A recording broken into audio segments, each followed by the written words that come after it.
All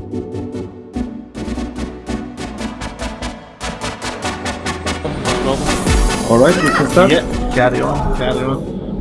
Hello, very warm welcome from Bulgaria. I'm very happy to see you here. It's a big day for Bulgaria because we don't have many chances to watch you live. So we are all very excited about your match, which is going to be a repeat of the final. And we have a few questions about coaching and practice. And the first one is: did you have a coach at the start of your career? No, I never. It was just basically I always was playing players better than myself and getting beat all the time in practice, and I was just watching them and just trying to learn myself really on how to become better. And I think that's the biggest part. You have to play with players that are better than yourself to learn from them, and eventually you will improve your game a lot faster, I think.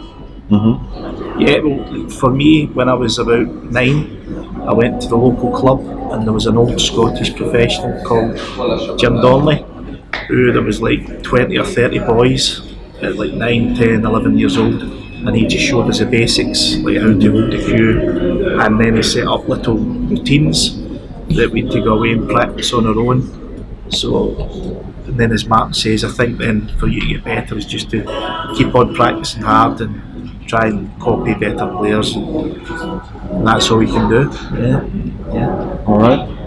What should be the role of the coach? What should be he doing? I think it helps if you can play the game yourself. For me to be a really good coach, you've got to play to a decent standard yourself, so you know how difficult the game is really. Just keep an eye on you and just make sure, like you said, start off with the basics and just watch you improve. I mean, I'm working with Steve Feeney at the minute, and what he does is nothing like I've ever seen anyone else coach. Is all about sighting alignment and how you sight the shot before you get down. Really, he sorts out which is your strongest eye and how you should be lining up the shots. Yeah. With which eye is your strongest. And it's important. It just makes sense. I mean, if you've got one eye much stronger than the other one, you shouldn't be going straight down the middle. You should be playing to your strengths, and that's what he does. He finds out your strengths of your eye and your eye dominance, and then he works with you from there. And it's totally different to anything I've seen before. What do you think about this sighting method? And I think I've heard from somewhere that you've been working your technique a lot, and you rely on your technique a lot. Obviously, I've never went down the route Mark and some of the other players are doing, but when you hear basically the mechanics of it, everything seems right. It seems maybe that's what you maybe should be doing, but I think maybe some players are maybe a little bit frightened of going out their comfort zone or trying something different, and that's what maybe stops a lot of the players maybe going to those methods. But yeah, I think first and foremost you have to put the time and effort in to the position that me and Mark are in when you're at the top of the game. If you're not putting the required work in, you're not going to be successful. So, but if you do put the required work in, we've been about for so long, so many years, you know a bit about the game where it gives you a chance to maybe compete for titles, and that's a position I suppose we're at just now. Alright, what is your best performance in practice? In what kind of century breaks or something like that? Or maybe, for example, if you beat some players 15-0 in practice with 15 centuries or something like this? Very rare I beat anyone like that, because unless you're playing amateurs, you're never going to beat a professional 15-0 really. I have give a fella called Andrew Padgett's 15-1 and 16-1, but that's amateur snooker, innit? If I play a decent player, I'll never beat him like that. I suppose in practice, I think when I was about 14 or 15, I played Stephen Hendry in a practice game, and he was giving me I think it was 10 points or 14 points of a start, and I think I beat him 10-9 for like £200. I think it was. We had the same manager at the time. You paid? No, with the same manager at the time, and he put the £200. It wasn't £200 each. It was just £200 was sat on the table for the winner. And I can always remember that match, like playing one of your heroes and beating him in a practice game when you were quite young. It was good. I heard that you've been practicing with McManus a lot, and Scottish guy told me that you were clearing the table every time. If you needed just to see a red, doesn't matter if it's tough red or it's near the cushion, you were poking the red and dishing the frame when you're in good form. Not really? Because he told me also that McManus was clearing the table with the first color he potted with the first red. For example, it didn't matter if it's yellow or green, he was clearing the table only with yellows and greens. I don't believe that. Is that true? No, can't be. No? Impossible. I've never heard of that. What, potting a red? First red, with yellow, the yellow, only yellows, only near the end of yellows, the frame. and he cleared up. Yeah. No chance. I would like to see it. I Yeah? would like to see it. No chance. I don't. Yeah? I think that would be very tough to do. That would be more difficult than a 147. A Yeah, lot of more course. difficult, obviously. So Alright. What's important in your practice sessions? I think now is how you practice. So what for me now is not practice as much, but what practice I do is just concentrate on the things I'm working with Steve instead of just playing like I probably did for hours and hours, setting them up, setting them up. It's now probably half the practice time I used to do, but it's more focused on and concentrating on what I'm trying to do with my new sighting methods really. And I'd say I'm practicing less now, but more focused and more concentrated on the less hours I do. yeah, that's true. What I'm saying. I think we've been playing for so long. I think it's more quality over quantity. I think now. I think that's. I think if you maybe asked all the players around about our ages, they've maybe not got an attention span for 7 or 8 hours when we were younger. We would play all day in the club, but I think now it's, if you can play good solid 2 hours, 3 hours a day, really concentrate. I think that's enough. What do you do to get back your form when you're not playing well during years? Quite the easy one for me. I haven't had no form for maybe 6-7 years, and I've got it back through the help of Steve really, and that's mainly but mainly before the reason 15 years ago, for example, between the first and the second it was world practice, title, a lot of if you're practice. not feeling good. 20 years ago when I was at the top, I just let myself not go, but didn't practice as much. The form went downhill, and I just had to pick it up with more practice. But this last time, no matter how much I practice, this wasn't getting any better, and had to look elsewhere for some help really, which I haven't done in the past, thankfully I did. Yeah, I mean that's exactly what Mark is saying. It's I think all the top players, maybe bar the exception of maybe Ronnie, that you go through a few years, you maybe win some tournaments, then you maybe dip, and then you go up high again, then you dip. I think it's just life, and I think the likes of me and Mark are the same sort of people that don't think snooker's ever consumed us, like maybe guys like Steve Davis and Stephen Hendry. I think they've still lived their life away from the table just as normal people. It's never been the be all and end all to win snooker tournaments. So I think maybe the reason is then when you try to concentrate again, success then comes back again. So because I've dropped out to 16 quite a few times. Yeah. I don't think you've dropped out to 16 yet, have you? I've gone in and out a few times, and I was down at number 47 at one stage in the world. So it's very difficult to come back, and I'm not sure how I've done it from that low down, but I haven't done it just once. Probably done it three times now, but it's not nice when you drop that far down the rankings, because it means you're losing all the time in the early rounds. But I suppose just even sticking in and get back at the rankings is hard enough. So very difficult now. What's your best of consecutive centuries in practice? I think I've had six. Six is the most I've done. I think 7. You weren't good. No, I might have had 8. No, I think there was one time I done about, but they weren't big bags. They weren't in really. They were normal bags. Mine was on a star. So. What about the maximums in practice? Do you know how many maximums you've made? I've had 2. I've only done it once. I think it was only about a year and a half ago that I've done it. But yeah, that's the most. 2 in a row? Yeah. I've done one, and then the closest. I think I missed the yellow. I think On the second? that's the closest I've ever done. And maybe you've made hundreds in maximum of maximums. In practice, I've made probably over 1,000. I would have thought. Over 1,000 Probably. maximums. That's amazing. But in competitions, only 2 or 3 as a pro. I don't really tend to go 2, for them, to be honest. kept Yeah, I 2. don't really tend to go for them.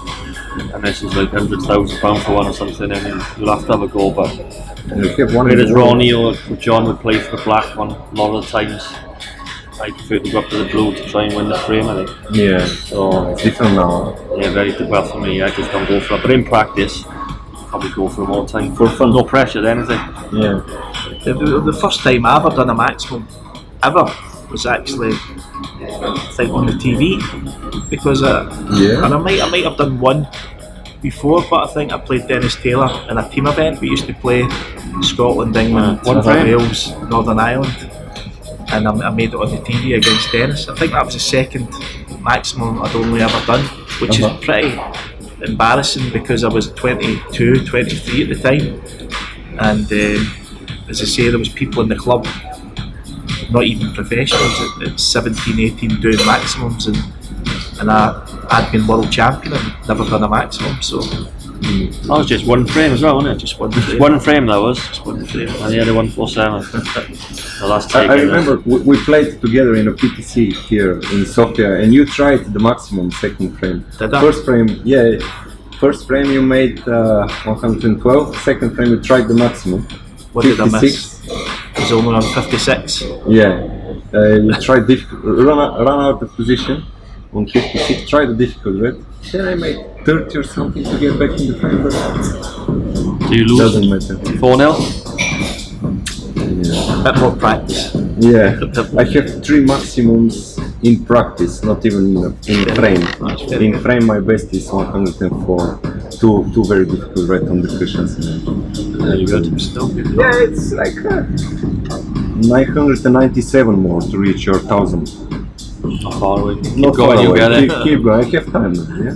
Take the cushions off. What do you think helps in your break building the most? From like your cue ball control, your potting or shot selection? What is?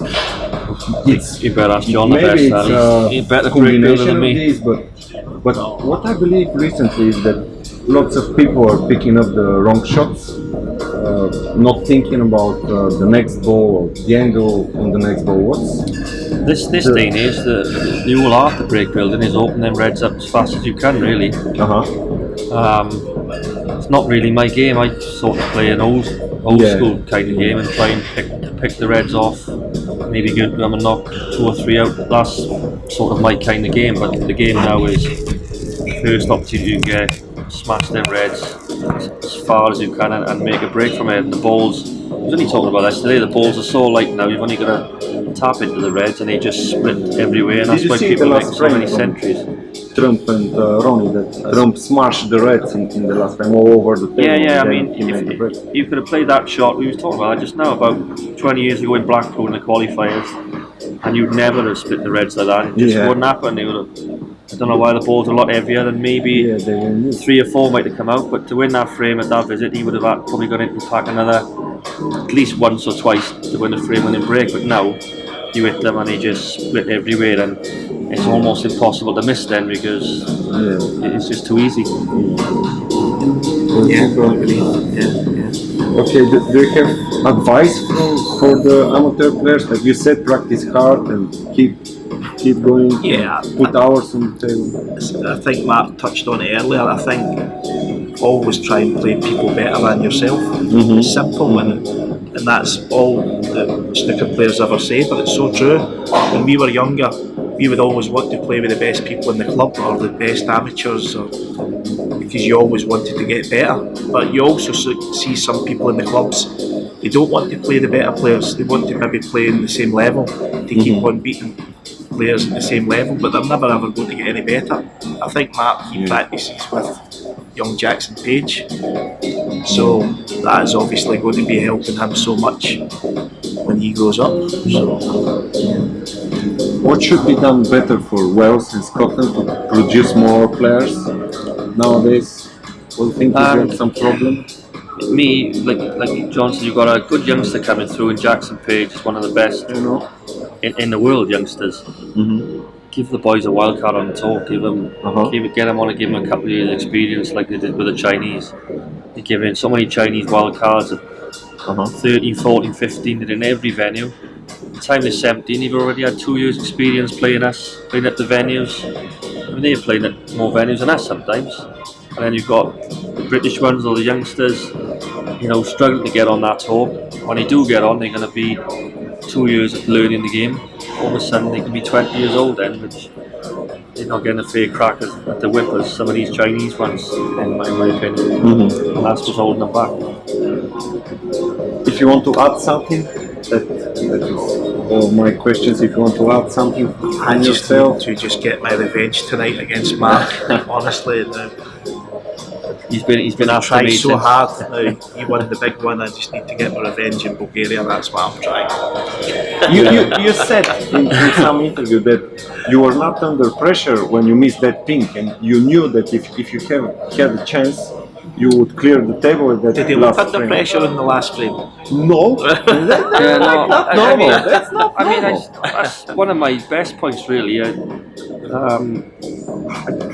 never had, very, very rare, I ever shake or feel uptight. I played Barry Auckland in the semis, and that was one of the rare occasions I counted on one hand in 20 odd years as a pro where I was just shaking, my head was shaking, my legs were shaking, and if I had to play like that every game, I just wouldn't win because it's not me, and I was just really uncomfortable. But for the final, I was fine all the way through. Obviously, I was going back in my chair when I missed the pink, thinking, stupid, how did I miss that? Well, that was it. Why you missed that pink? Do you know why? No idea. I don't know. I mean, I don't know. I mean, if I twitched it, or I'd tell you, but I just missed it. I mean, we are allowed to miss, Yeah.